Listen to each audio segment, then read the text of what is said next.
Hello friends, welcome to the Nursing Knowledge with JP Brothers. Today we learn about fluid administration in Burns patient.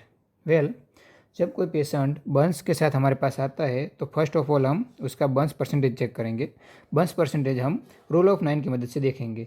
Rule of 9 जो आप नीचे देख सकते हैं उसमें है हेड एंड नेक, उसको 9% हम देंगे. यदि जो उसके आर्म्स ईच हैंड्स 9%, टोटल 80% होगा burns. Legs each leg 18% means के all over 36%, front trunk 80%, back trunk 80% and genital area 1%. ये टोटल होता है 100%.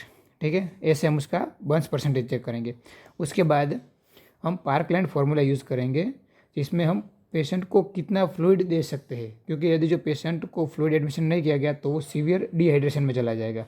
मतलब कि हम पार्कलैंड फार्मूला की मदद से उसमें फ्लूइड रिप्लेसमेंट करेंगे, जिसमें पार्कलैंड फार्मूला है 4 क्रॉस TBSA, मतलब total burn surface area cross body wait. ठीक है, अब हम इसमें TBSA करने के बाद उसका टोटल कैलकुलेशन करेंगे. अब हम इसको एक एग्जांपल की मदद से समझते हैं, जिसमें जैसे कि हमारे पास एक बर्न्स पेशेंट आया जिसका टोटल बर्न सरफेस एरिया है वो 80% है. ठीक है, और उसका वेट है 18 kg. अब उसमें हम कितना फ्लूइड एडमिनिस्टर कर सकते हैं, तो जिसमें हम देखेंगे 4 cross TBSA cross body weight is equal to 4 cross 18 cross 80 is equal to 5716 ml. अब हमारे पास इतना फ्लूइड होगा जो हम पेशेंट में एडमिनिस्टर करेंगे. अब आप लोग सोच रहे होंगे कि एक साथ पेशेंट में इतना सारा फ्लूइड कैसे एडमिनिस्टर कर सकते हैं 5716 ml. नहीं, इस फ्लूइड को हम एक साथ एडमिनिस्टर नहीं करेंगे, इसको हम 2 पार्ट्स में डिवाइड करेंगे.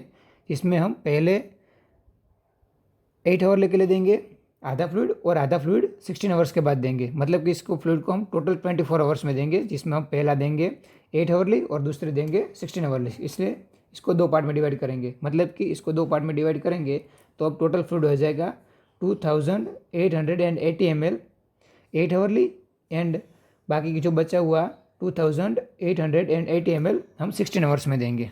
ठीक है, तो अब हम देखते हैं कि पेशेंट को हम पर हावरली कितना फ्लूइड दे सकते हैं, मतलब कि एवरी हावरली फ्लूइड कितना जाना चाहिए पेशेंट में.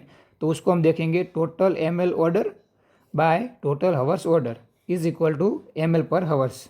मतलब कि हमारे को पेशेंट को कितने देना था 8 आवर में 2880 ml by 8 hours is equal to 360 ml पर हावर. अब हम पेशेंट को 360 ml पर हावर देंगे. तो अब हम ये सोचेंगे कि पेशेंट को 360 एग्जैक्ट कैसे दे.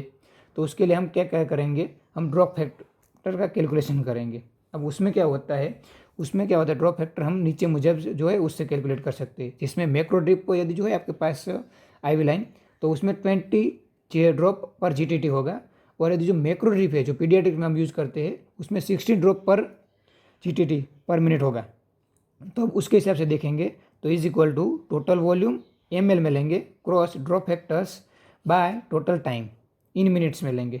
ठीक है, अब उसको हम देखेंगे जिसमें टोटल वॉल्यूम कितना था हमारे पास 360 ml था. ठीक है, और उसको हम मैक्रो ड्रिप मतलब कि एडल्ट में दे रहे हैं, मतलब कि 20 ड्रॉप्स पर मिनट होंगे. उसको हम एवरी हावरली मतलब कि 16 मिनट होगा, तो 60 बाय कर देंगे. अब हमारा आंसर क्या आएगा 120 ड्रॉप्स पर मिनट.